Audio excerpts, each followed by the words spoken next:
there is the notion that you should always stage your listing. What is staging?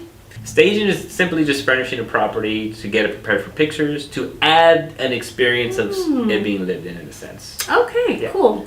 So a lot of people think that every home should be staged to maximize their profit. Yeah. What do you think? Well, this is Real Talk, San Antonio. So this is where it kind of goes into debate, because I'm really curious about what the buyer thinks. Like, was somebody walking into a house, right? So let's picture this. Let's paint a scenario right now, so you in the chat or you in the comments, or you can jump into the comments and let us know. You walk into a property, you want to buy a house, right? And you see the outside of the house and it makes a lot of sense. This is beautiful. And you walk in and it's empty, right? Do you find yourself liking the idea that you can walk in and you'd rather like imagine your furniture there, or would you rather have it an example, a physical example there, because you also have virtual staging where you can have a picture of it, right? And then you walk in and you see it empty, blah blah. So I'm kind of curious for you guys, for you viewers, to be like, I would rather see What do you prefer? And this is, I guess, to generalize it, it would be either vacant, it'll be virtual staged, you have an example and it's still vacant, or just fully staged, right? Pictures and in person. Yeah, what are your personal opinion, taking away the business real estate aspect of it? Yeah, definitely. So this subject came up because just this week, John and I went to a staging business where that is all that they do for upcoming listings, and it was amazing. I mean, they literally had their showroom staged with examples of the way that they stage, and then they showed us their warehouse, which had every type of furniture and even just knickknacks. Down to knickknacks and blankets and throws and pillows and all this kind of stuff, which was amazing. And I think everybody that went, had big Christmas eyes looking at all this stuff, like, oh, we should do every house. And then we hear the price range for doing that. It's super expensive, you guys. So I don't think it's always feasible for anybody and everybody to do, but should we be doing it anyways or not? Or does it have that big of an impact for the price range? I think is the question. And for me, I don't know. One of the things that we chatted about with the owner was, how you see the virtually staged photos and you fall in love with the house and it brings in a lot of traffic to the listing. But then they get to the listing and they, instead of still being excited because of the excitement that they had seeing those staged photos, they go in and they're like, oh, it's kind of like going back to Valentine's Day. You go on a blind date with someone that maybe you saw their profile on line, and then you get there and you're like, oh, that was 4 years ago. You are a hippo. That you took that photo, and you have that, disappointment or reservations now that start coming into play. And I don't know, I'm kind of, because I was fine with virtual staging before until we kind of talked about those things. And I'm just like, oh, maybe virtually staging it is not enough. Not the right avenue, or not the best avenue necessarily. You see, this is where I'm a little bit on the fence. One, at the end of the day, it ultimately comes down to budget, right? Like if it's an affordable feature, like there's some times where, depending on the situation, us as agents work with the person selling the house, and we find a way to get it done. And depending if the market really, really requires it, and it's one of those things. Like just for example, right now a house can stay on the market for a little bit, so you want to make it as perfect as possible. So that investment seems a little bit more reasonable right now. It seems a little more worth taking that risk, right?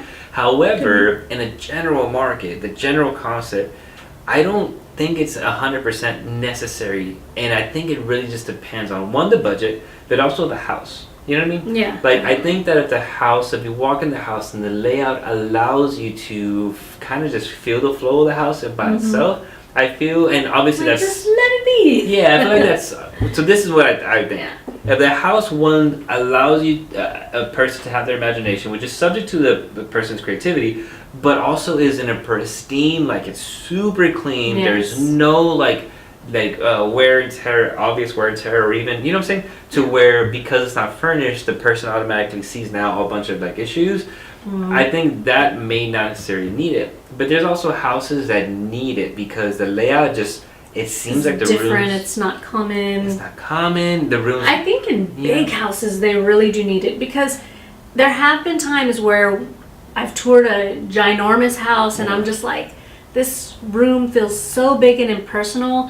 How would I even set up? I mean, it's great to have a gigantic bedroom, but how would I even set this up? Because I could fit 5 beds in this room. You know what I mean? Like, this feels too big, and almost to where it'd be big in an awkward way. You know what? Now that you say that too, I think about our last episode where we explored that luxury home, or our last episode. I think it was 19. Yeah.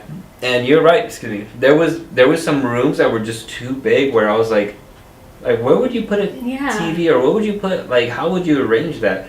So that does make sense if it's like a really big house. Like, and in which case, I think that, you know, the ROI on that investment makes sense. Yeah. Because it'll probably not sit on the market as long as it would have, because there's less of a pool of buyers for those price ranges. Yeah. So I feel like that makes sense. Now, as I had been contemplating this, you know, conundrum with me, like in whether or not staging do it or not do it or what, I thought of possibly a workaround. So I would really, really, really please give me some feedback what you think about this, okay? So I have a listing coming up. I was going to do virtual staging on the photos that were going to go on MLS out to the public. And then after that conversation, I was like, you know what? Never mind. I'm not going to do that. The house looks fantastic. It's clean. It's, you know, freshly painted. You know, all the things. It's in a good condition. Yeah. You know, so it's good. I'm not going to worry about it. But the layout is a little different. It's unique. And so I was thinking maybe I should create a book of some virtually staged, you know, options for all those rooms, and have it at the home for when people go and tour. Yeah. They can check it out, like, oh, okay, if I want to do something kind of traditional in this dining area, this is how it would look. This is the way that I can hang the drapes to where it elongates and shows off those higher ceilings and whatnot. So I was thinking, you know, maybe that would be a good way to help people to be able to see themselves in the home through the staging without the actual big ticket price of physically bringing in all this furniture and all these items and all that. You know what I mean? That is interesting. I think I think you have something there as well. And I've never seen it before, so I'm going to patent that. Yeah. Hey. But I think you have something there. I think that one of the things that does stand out to me, is the experience when you walk into a house. You know, when a house is appropriately staged, like it does, and it's by a professional. There is wow factors there. There is a wow factor that I'm honestly always impressed every time I get a house staged. Like, I would have never done that. I would have never thought about that. I would have never put that there. I would have never done this angle. And stuff like that. And I'm always impressed with it. Color. Yeah, especially, like, for example, I have a listing that we staged. Like, we got and the stagers, because we're going to paint the bottom floor, they give us a suggestion with the paint.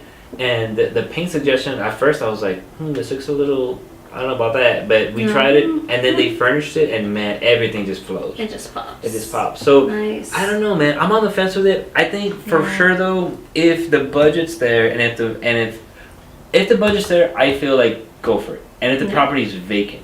Now, they have options that if the property is occupied, and if you're living in the property, that depending on the company, that they stage the items you already have. Yeah, they can stage the items you already have, which I always do that. I always do that. Like when I'm working with a client. Yeah, I think if they're in the home, I think that's a must-have. Yeah. But then the ticket price on that is much different from. Yeah. You know, actually bringing in a stager's furniture. Yeah, for sure. Yeah, for sure. Furnishings, you Mexican.